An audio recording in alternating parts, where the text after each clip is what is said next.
Un nuovo movimento sta iniziando a prendere forma nei retroscena di Napoli e riaccende il dibattito sul futuro degli esterni offensivi del Napoli. Torniamo con un altro aggiornamento strategico, di quelli che richiedono una lettura lucida e grande attenzione al contesto. Prima di proseguire, lascia un like e iscriviti al canale, perché il tema di oggi riguarda un piano B.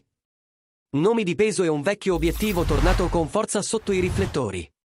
Il quadro di fondo è chiaro, il club si sta preparando a tutti gli scenari. La permanenza di Noah Lang resta avvolta dall'incertezza.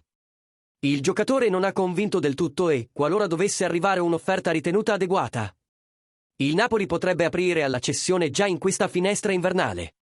Di fronte a questa eventualità, la dirigenza si muove in modo preventivo, mappando alternative per non farsi trovare impreparata. Tra i nomi valutati, oltre a Federico Chiesa, un vecchio conoscente è tornato prepotentemente d'attualità. Secondo diverse fonti di mercato, il Napoli sta osservando con grande attenzione Ademola Lookman, attualmente all'Atalanta. L'esterno nigeriano ha già dimostrato un livello elevato a Bergamo e presenta un fattore chiave molto apprezzato dallo staff tecnico, l'intesa già collaudata con Rasmus Djulund. Una coppia che ha funzionato, garantendo profondità, transizioni rapide e un impatto offensivo concreto. Esattamente il tipo di dinamica che si sposa con il progetto napoletano, chiamato a difendere lo scudetto conquistato di recente. L'edizione odierna del Mattino aggiunge dettagli importanti al dossier.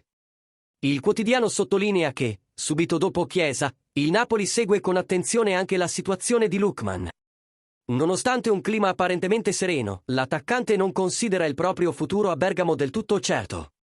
Il suo contratto è valido fino al 2027, un elemento che apre una finestra di opportunità, seppur non priva di ostacoli. Il principale è legato al timing.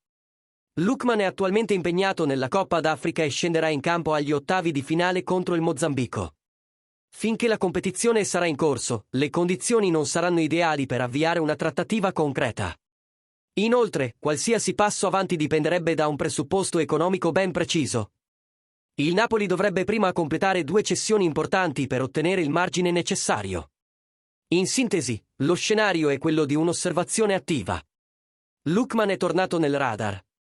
Chiesa resta un nome di grande prestigio e il Napoli si tutela in vista di una possibile uscita di Lang. Nulla è definito, ma le pedine iniziano a muoversi, e come sempre il club preferisce colpire nel momento giusto. Ora voglio sapere cosa ne pensi tu, tifoso del Napoli, tra Chiesa e Lookman. Chi sarebbe il sostituto ideale nel caso in cui Noah Lang venisse ceduto? Punteresti sull'impatto immediato o su un incastro già testato con Djulund? Lascia la tua opinione nei commenti.